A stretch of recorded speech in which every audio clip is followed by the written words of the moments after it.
Let me tell you about my day yesterday. I sell things on Facebook Marketplace.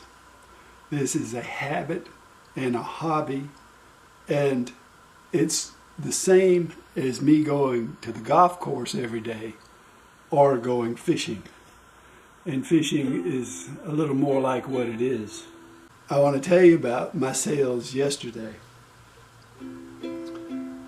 The first appointment was from a fellow who has bought from me before. He drove about 50 miles to get here, and he bought a guitar amplifier, and he also bought a soprano gig bag. And as he was coming in, Ginger was trying to get out, and I had to ask him to park his car over there, and then Ginger went on her way, and I started my day with this customer. Anyway, he is someone handicapped, but one thing he likes to do is buy inexpensive ukuleles and give them away to people. And I think that's a cool hobby. I like to buy inexpensive ukuleles and sell them to people. For me, buying a cheap ukulele and selling it is like putting money in the bank, and the interest is probably about 30%. That's pretty cool. Not always, but sometimes it is. As a matter of fact, I sold the soprano gig bag that I had for years and years for 50% less than I paid for it. But generally I make a little profit, and that's my interest. And that is my interest in fishing on Facebook Marketplace. So that's the first customer. The second customer came after a guitar. And he was one of these people that was looking around for good deals, and all of a sudden he found a treasure. I had a Ovation guitar for $100. And he was so excited until he saw that my Ovation guitar was actually a Glary or Glary. That's a stupid name, really. I hate it. We're going to call it Glary, because Glory is an ugly sound. But anyway, the instrument was not what he thought it was. It is obviously a copy. I thought the guitar was beautiful, and he was just really disappointed. So as he came in the house, I was preparing some sweet potato slips in the kitchen for somebody who was coming later. And I said, "Are you here about the guitar?" He said, "Yes, I'm here about the guitar. You have other people coming?" And I said, "Yes, I've got somebody coming for sweet potato slips." Now, sweet potato slip, at least what I have, is a plant that has a little piece of sweet potato on it. You can plant it. And that little plant, which I know how to make sweet potato slips, that little plant will grow you 5 to 7 pounds of sweet potatoes. And it's very valuable, I think. So anyway, when the man was leaving, he said, "Tell me about these sweet potato slips." And he ended up buying $10 worth of sweet potato slips.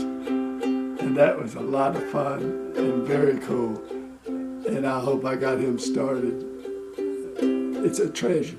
And I told him it was a treasure, and that's what he came for, and that's what he got. It was just a different kind of treasure. Because once you start growing sweet potatoes and learn how to grow your own sweet potato slips, then you have free food for life. And not only that, but you can sell the sweet potato slips for $2 each. And you have money for life. How cool is that? So as he was leaving, Ginger was coming back in again. So we had, and the mailman was coming, and all the people were there. And finally he left, and Ginger came in the house, and the mailman went away, and everything was calm for a while. So the guy who was coming for the sweet potato slips was scheduled to come at 12 o'clock. And he seemed very upright and straight, and through our communication, he asked the right questions, so I was sure he'd be there.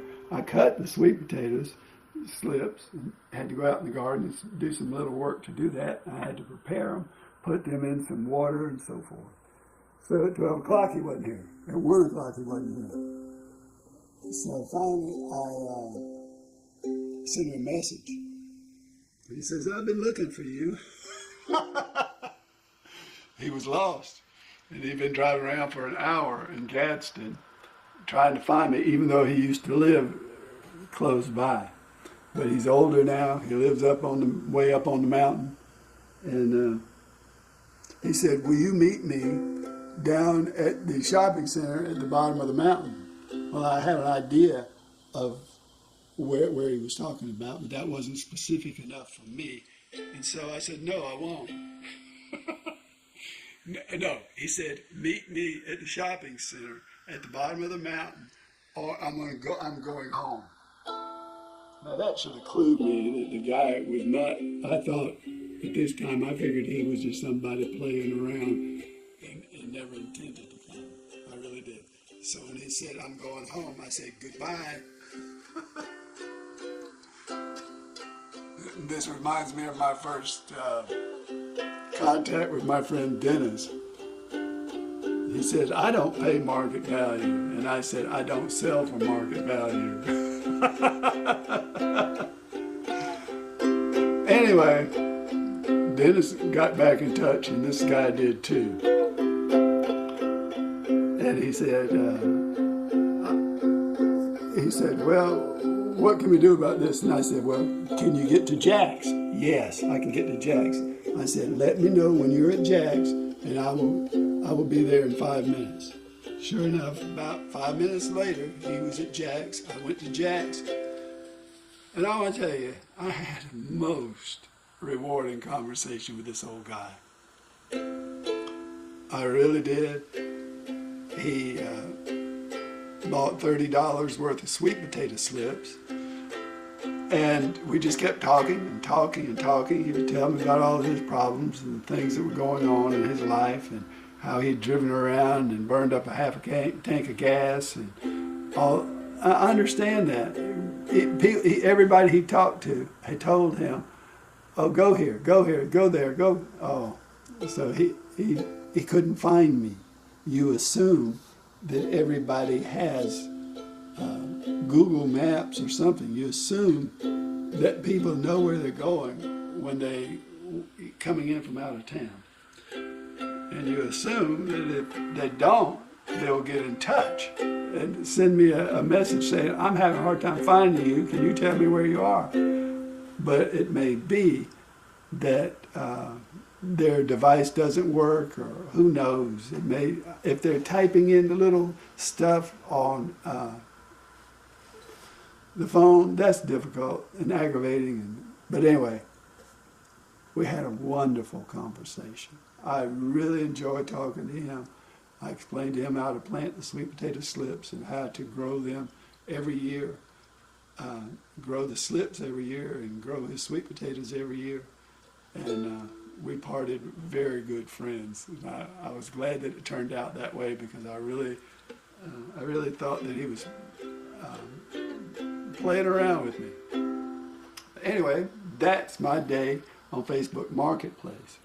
Later on eBay, I had a run on some old coins that I had listed. And I don't know why, but it seems like once things start happening all over the internet, people start coming after you. And I ended up selling 6 coins on eBay.